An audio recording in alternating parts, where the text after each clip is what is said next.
C'est officiel, le Honduras a rompu ses relations diplomatiques avec Taïwan et s'est tourné vers Pékin. C'était une promesse de campagne de la présidente Xiomara Castro qui a dépêché en Chine son ministre des Affaires étrangères. Comment expliquer cette rupture dans ses relations Honduras-Taïwan qui durait pourtant depuis 1941, depuis la fin de la guerre civile chinoise donc? Alexandre Ondoa. Coup dur pour Taïwan. Le Honduras faisait partie des 14 derniers pays à reconnaître officiellement l'île.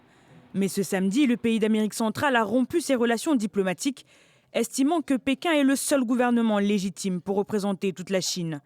Cette rupture diplomatique affaiblit Taïwan, qui dénonce une manipulation financière de Pékin.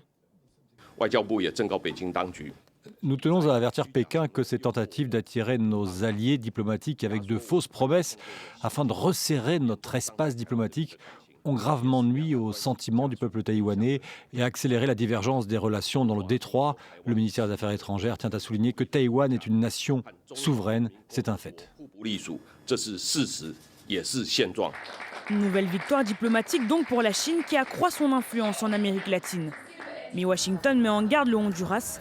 Selon le département d'État américain, même si sa décision d'abandonner Taipei est souveraine, le Honduras ne doit pas oublier que Pékin ne tient pas toujours ses promesses.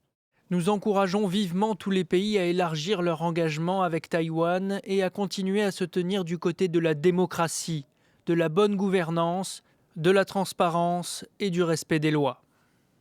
Désormais, seulement 13 pays reconnaissent Taïwan. Pékin, pour qui l'indépendance de l'île constituerait un casus belli, cherche depuis plusieurs années à isoler diplomatiquement le gouvernement de Taipei. Les États-Unis, eux, restent leur principal allié.